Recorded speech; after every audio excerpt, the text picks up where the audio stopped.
you so much, guys. Look at this. Thanks, guys. Unbelievable. Wow. Look at all these Deadpools. Holy Toledo. I saw a Bob Ross Deadpool. I saw a Woody Deadpool. Did anybody see a Peter Pool? Is there a Peter Pool out there anywhere? No? Well, Greatest Showman Pool, I saw that. But I went to Peter Pool. Hey man, drop the lady. Peter Pool's gonna be our moderator today. Thanks, Rob. That's cool. I love Hall H. We were here on Thursday. Did anybody see Deadpool and Wolverine? That team did an amazing job. Just minutes ago, it became the #1 R-rated opening weekend of all time. And at the same time, the Marvel Cinematic Universe, of which Deadpool and Wolverine was our 34th, just crossed $30 billion at the box office, which is crazy. We had a great time here on Thursday. We had a great drone show, and they presented us after. Did you guys see this drone show? It was gigantic. And there was a guy from the Guinness World Book of Records who came out and handed Louis Esposito and I these plaques. We didn't really do the drone show, but we got the plaques because it was the biggest fictional character drone show ever, which is cool. We'll take it. Guinness Book. But you know what I like? I like that Hall H doesn't just look back. We've looked back. That's when Wolverine's in theaters. Hall H looks forward. And what is coming up next? So today we're going to talk about 3 movies we have coming out in 2025, the first of which is Captain America, Brave New World.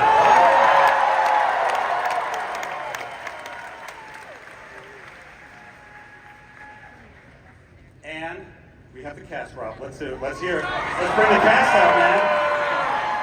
Let's bring them out. Ladies and gentlemen, welcome to the stage, please, Mr. Tim Blake Nelson.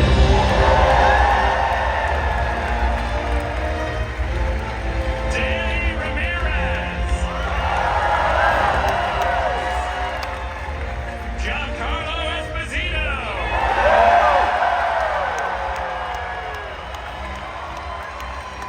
And Captain America himself, Anthony Mackie.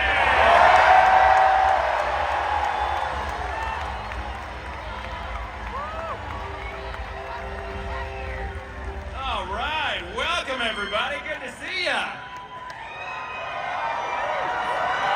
Hey, Anthony. Anthony, a few years ago, Tom Holland made a joke about how you don't have your own Falcon movie. What would you say to him now? Well, he said, I didn't have a movie. And I said, well, you're not 5'11".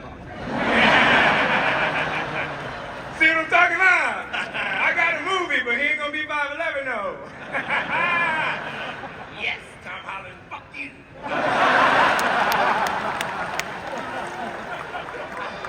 Now, Kevin, this film reminds me of The Winter Soldier, and you've talked about it being a grounded espionage thriller. Were there any other films or projects, both in and outside of the MCU, you look to for inspiration? Well, you just said it, right? There was a movie, you guys might remember, 10 years ago called Captain America, the Winter Soldier. And it was so fun to do a film that is grounded, relatively grounded. It's still in the Marvel Universe.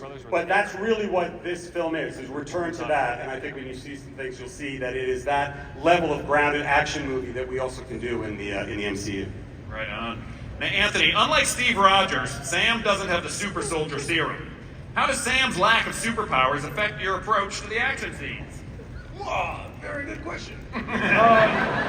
Sam is surrounded by a host of very good, intricate characters that help him move through the plot of the story. He's not so much a muscle-bound guy. He's more of a cerebral, thoughtful character.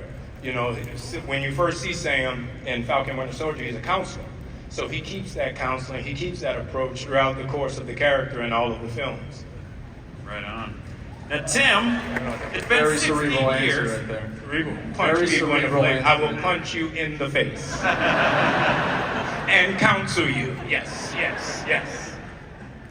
Tim, it's been 16 years since you first played this role. What's different about the leader this time around? I really.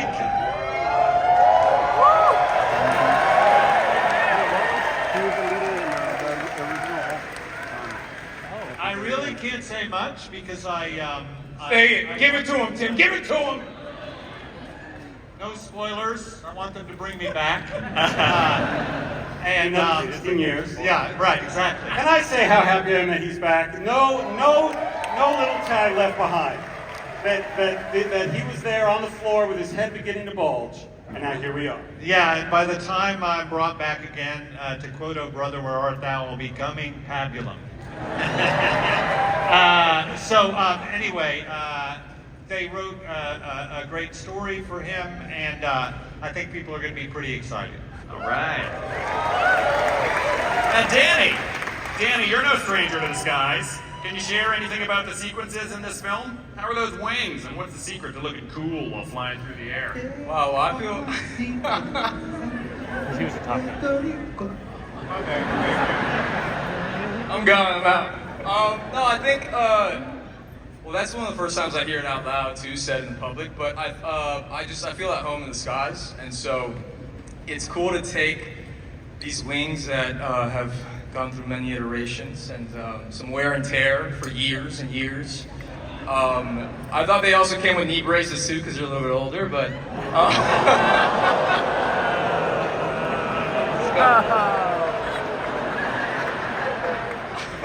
As you can see, this was a very long shoot. Very long. But it felt good to be back up there. All right. Hey, Giancarlo.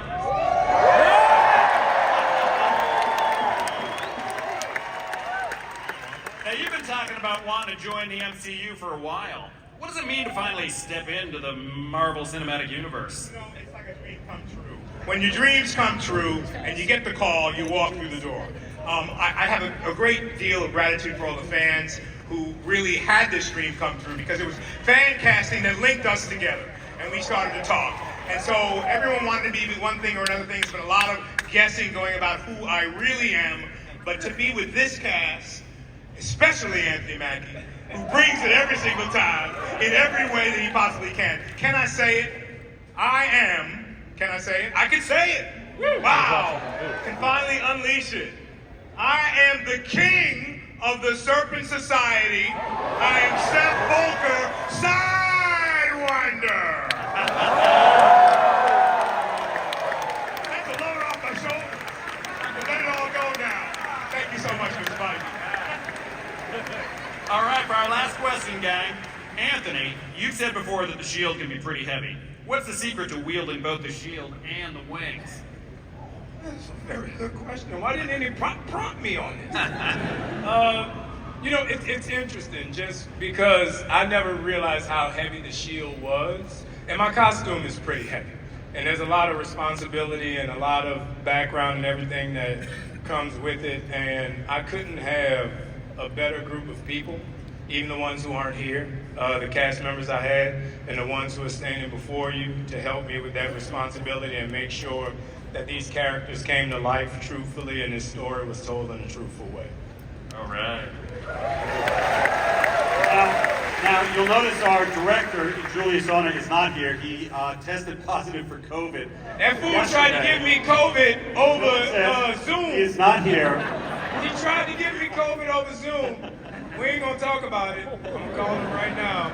But thankfully, he sent us something to share with you. He sent a scene from Captain America: Brave New World just for you, and we're all going to watch it right now.